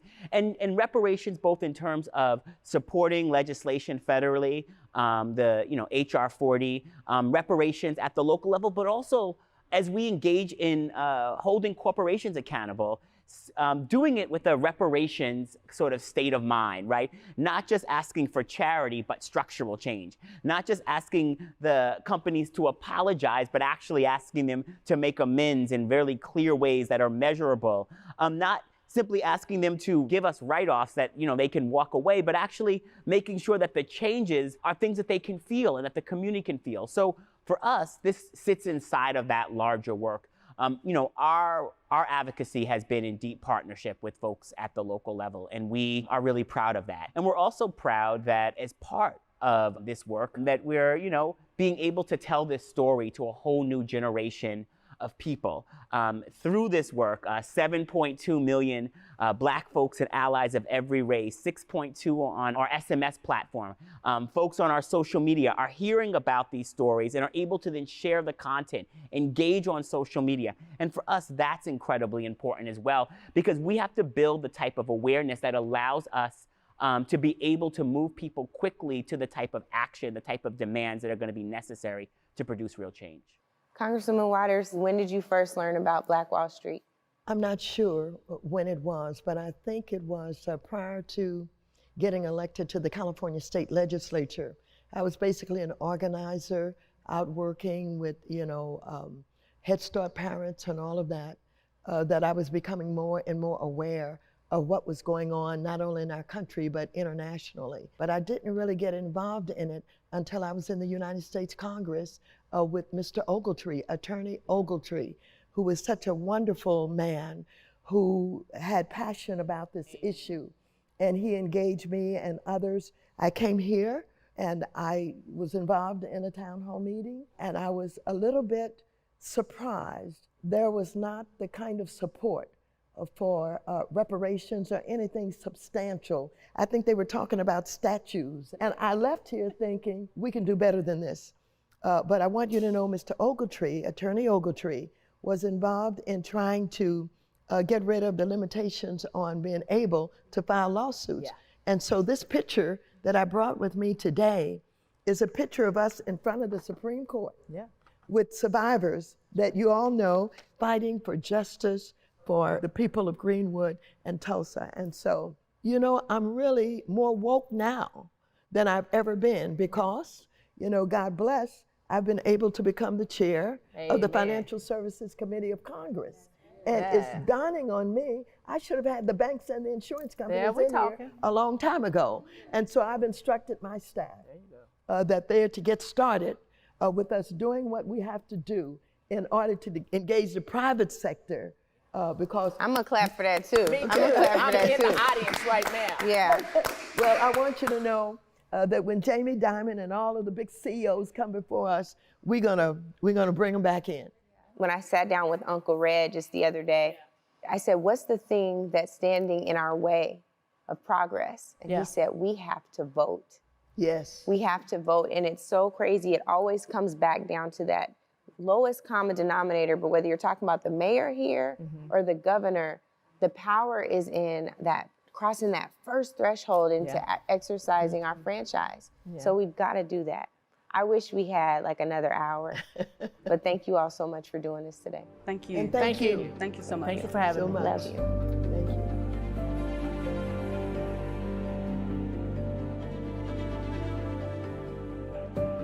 In order for Black Wall Street to not be limited to a physical location, Black Wall Street must become a mentality, a way of being that permeates our culture. That means new sources of income, new tools, renewed minds, and the discipline to organize Black economic power, not just around consumption, but around ownership. Black Wall Street is also about innovative economic solutions. Our calls to action most often focus on much-needed policy changes, but we also need innovative economic solutions. Joining me now are Natalie Cofield, an assistant administrator at the Small Business Administration, Kevin Matthews II, author of Burning to Blueprint, Rebuilding Black Wall Street After a Century of Turmoil, Angel Rich, founder of Credit Rich, author of History of the Black Dollar, and Tyrance Billingsley II, founder of Black Tech Street. Thank you all so much for being here. So we spent a lot of time over the last several days with folks talking about the history of Black Wall Street, but not enough, I don't think anyway, on the mindset, the mentality, the resilience, the tenacity, the self-determination that was really needed to open its doors to begin with. What do you all think we need to do in this generation to ensure that Black Wall Street really becomes a mindset?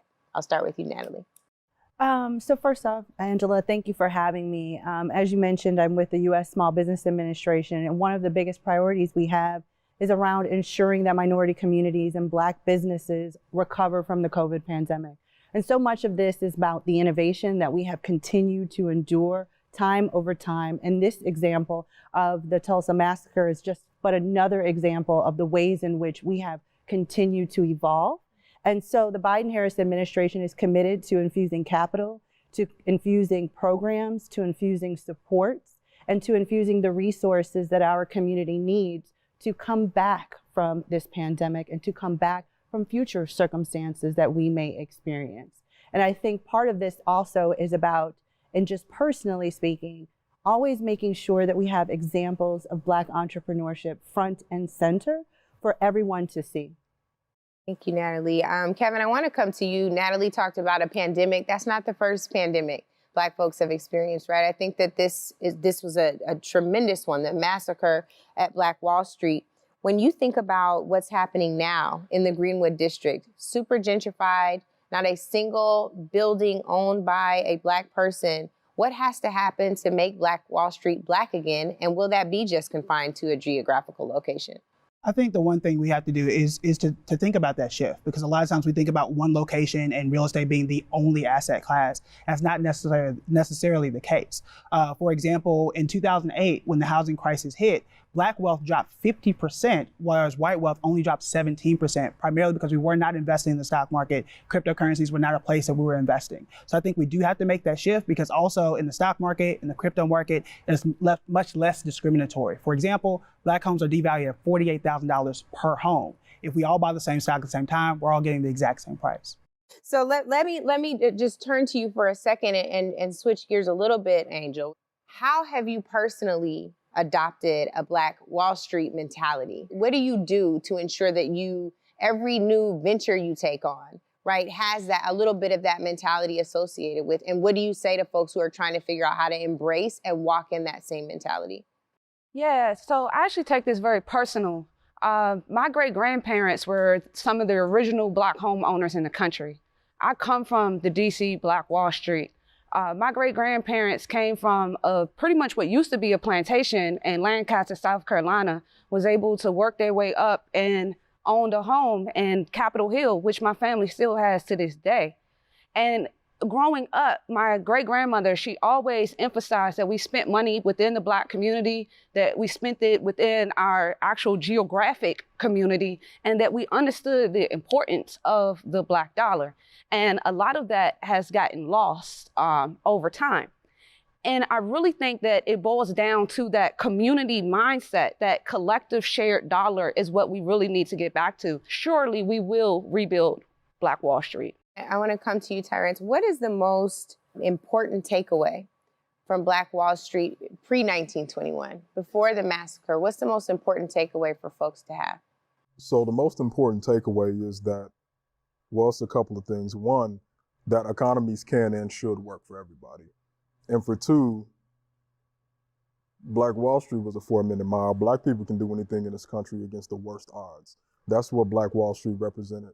And that's what it should represent to everybody who thinks about it. The phrase that I've come to learn to use when it comes to describing Black Wall Street is to tell young Black kids, your blood is noble. That's what you come from. That's who you are. If we can build that in the midst of Jim Crow, in the midst of having the lack of resources, and in the midst of a world when it's okay for people to kill you and you will have no recourse, what could we do if we had the resources behind us that everybody else did? this world would benefit in a way that hasn't been seen. So it's not charity work. And the message to the rest of the world is, imagine what could happen if you were to stop oppressing everyone. You know, our powering partners, Second Muse, always have a phrase that says, racism is the glass ceiling. For all of human history, only a small number of people's innovations have pushed the world forward, whether it be feudal lords, kings, or whatever, because you're oppressing people via race, gender, or all these other structures and things we create to make some people worth more than others. Imagine what a world looks like where everybody's creative capability is able to contribute to pushing society forward.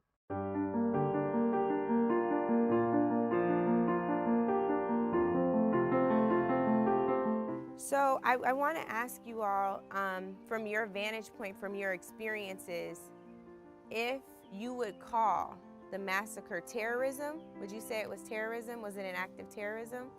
What happened on May 31st and June 1st, 1921? I think it was. We have certain people in the United States, different organizations. So, yes. In the Red Cross report, it also talks about where were the police? Where was the government? And you all, from experience, and also from all the research been done, know that they were also involved. Yes. Right? They allowed for this to happen. Have you all received, and Uncle Red, I'll start with you, has the city of Tulsa ever taken responsibility for or paid for the damage done? No. Mother Randall, I'll ask you, has the state of Oklahoma ever taken responsibility or paid for what's been done? No, not that I know of. And then Mother Fletcher, I'll ask you, has the United States ever taken responsibility or provided justice for you all after what's been done? As I said, not to my knowledge, they haven't. Yeah. But I think they should. Yeah, we've seen restorative and reparative actions taken for 9/11 survivors, for Japanese internment, and some other displacements, some other massacres, including Rosewood in history, but never for Tulsa. And so I think what we know, just like with Black Wall Street before, where you had to take rebuilding into your own hands, even with a commission commemorating your own history, once again, we're having to take matters into our own hands. So there's the Justice for Greenwood Foundation that we're directing people to utilize to raise money for you all so that you all don't have to live poor. We want to see you all living well, and that is our commitment to you going forward. You got me, Uncle Red. Since those tears on Capitol Hill, you got me. I'm right here. So on that, I want to hear from you all. We talked about what justice looks like. What do you want your legacy to be after all of this? What do you want your legacy to be for young Tulsa coming up now? I would say, I'll talk to the young folks out today, and I want to hear them. First, strive and ask questions and keep going ahead with your education. We are one. One. We want to be treated like one. I love that. Thank you, Uncle Red. Mother Randall, when you think about your legacy for this area and for young people coming up, what do you want that to be? Sometimes I think we're making progress, and again, what is progress? So just about what he said, I think it's just about what it is. Mother Fletcher. I haven't had a very small income all of my life, and I certainly would, appreciate a little help to myself. Well, I can tell you all, you've been so courageous, and you've inspired so many, not just when you testified on Capitol Hill, but it certainly made a difference.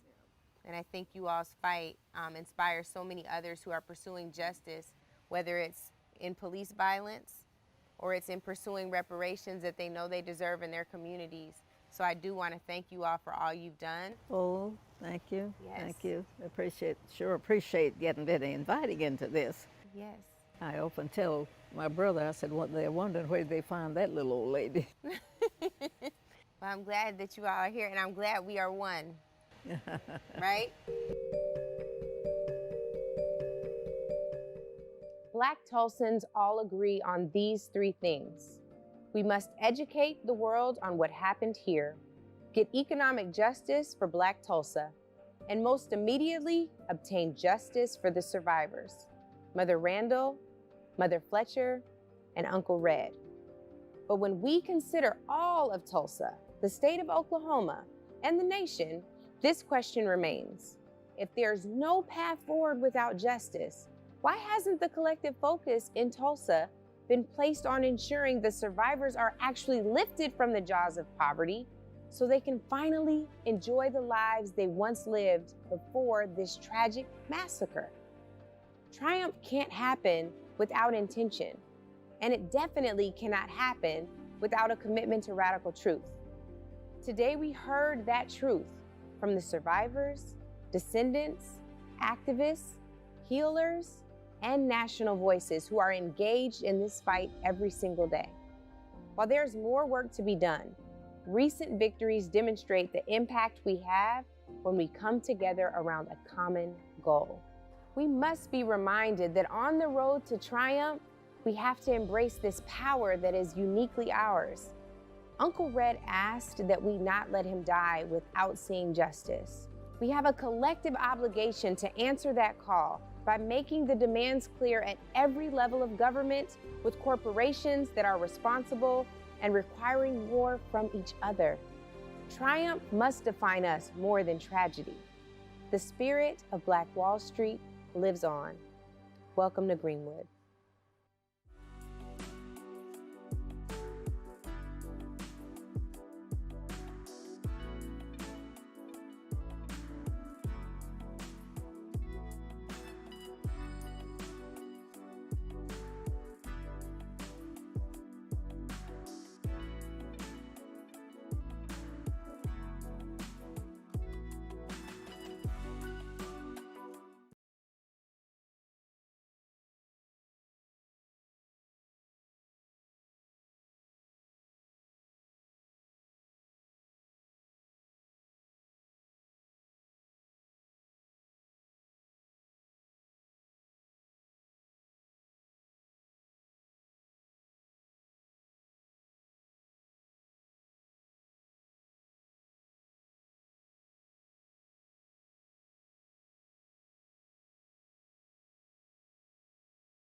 Oh yeah, there we go. I don't know how they got muted. Okay, anyway, I hope you enjoyed that. I think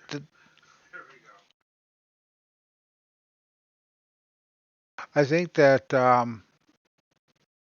grassroots movements really is where things are going to start because as the old adage goes, change starts from within.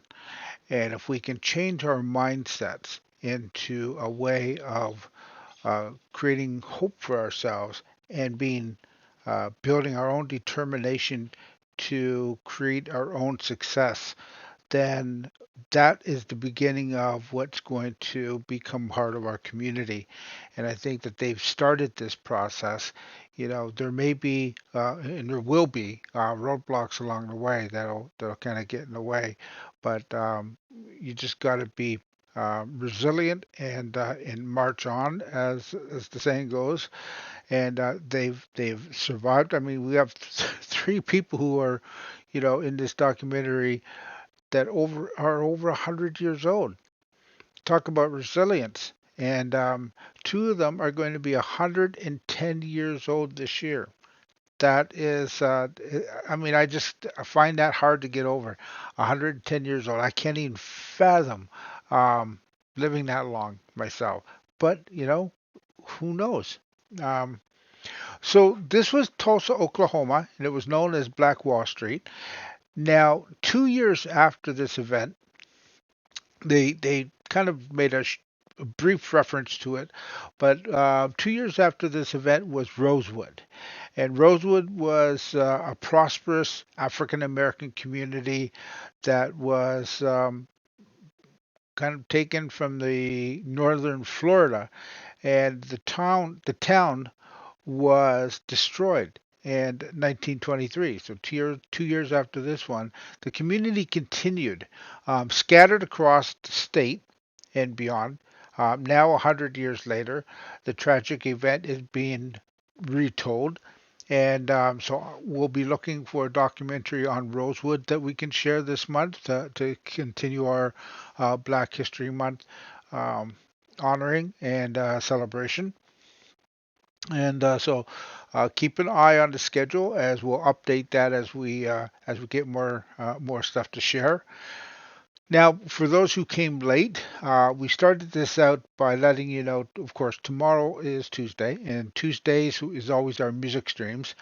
Now, we do have a long list of black musicians that we have that we've kind of added to our song list in order to honor Black History Month. So uh, the requests are always open for anything, but um, we do want to ensure that we're including um, a lot of black musicians as part of our music day.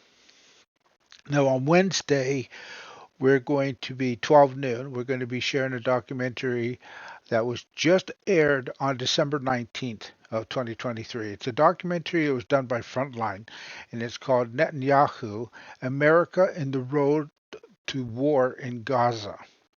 So uh, the description is as the war in Gaza continues with devastating consequences, a major 90-minute documentary offers a sweeping examination of the critical moments and missteps that led to this crisis over the course of the past 3 decades, in the pivotal role of a central player, Israeli Prime Minister Benjamin Netanyahu. What inspired us to seek out this documentary was the fact that last Friday, we just had a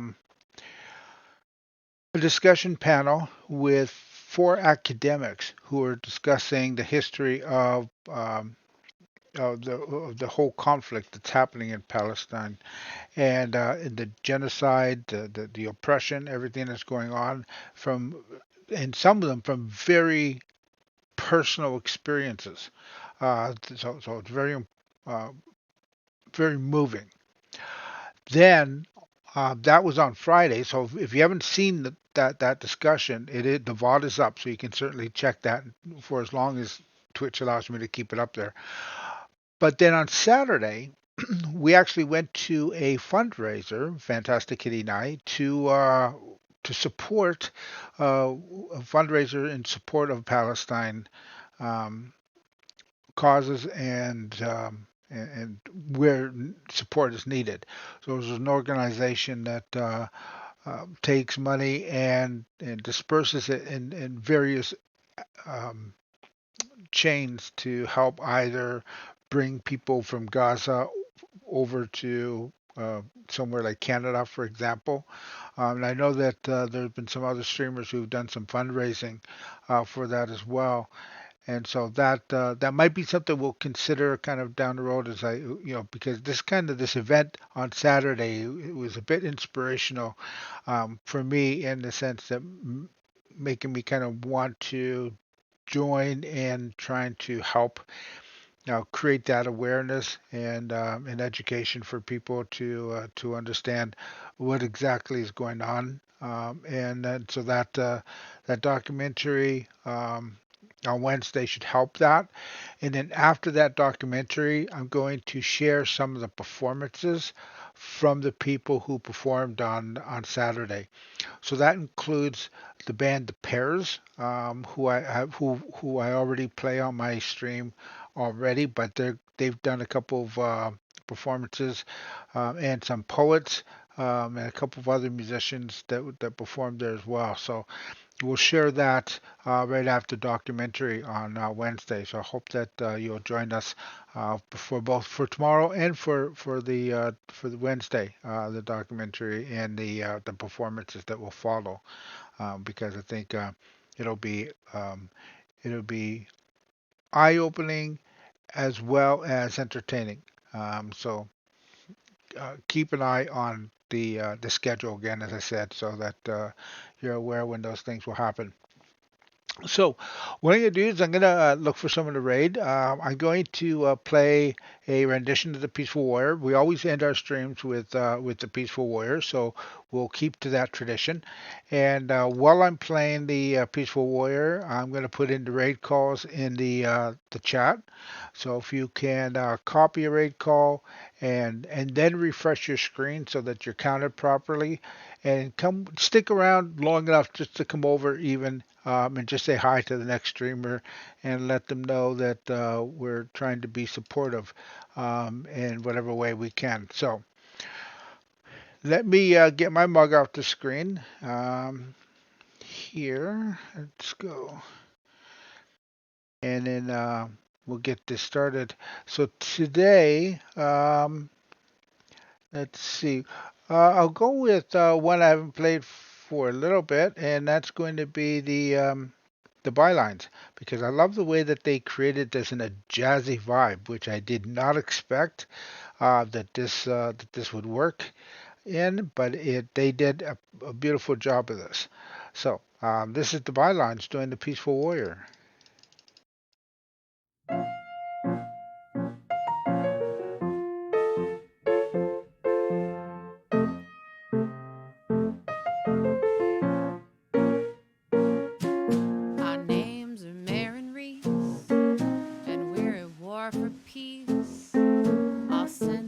Attacks we see must cease. What are we doing here? What do we really want to say?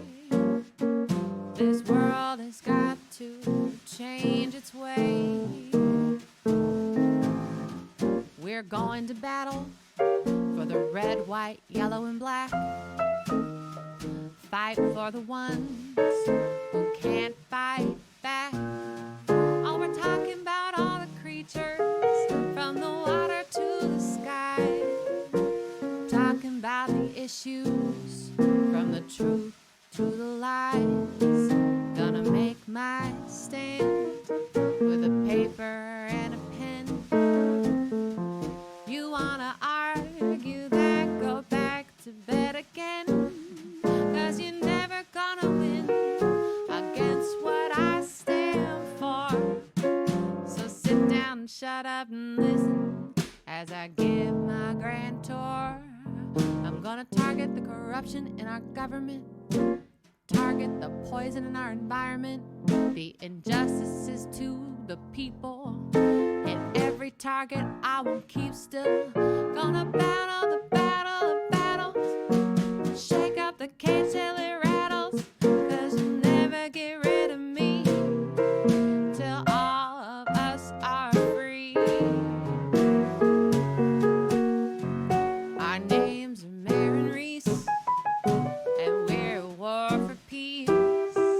All senseless attacks we see must cease. Gonna fight for the red, white, yellow, and black.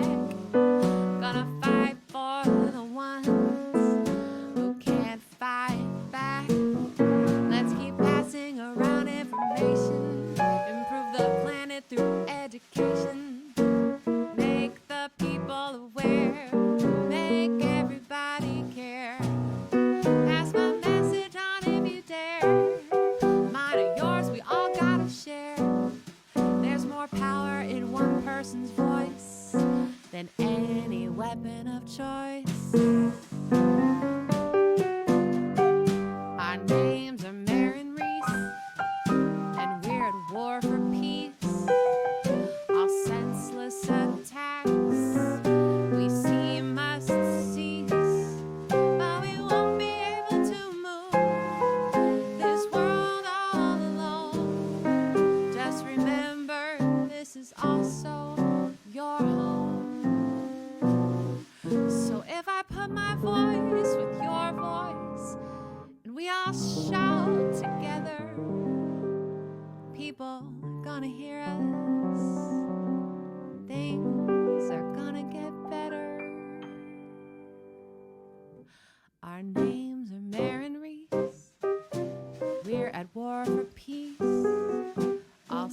senseless attacks. We see must cease all senseless attacks. We see must cease.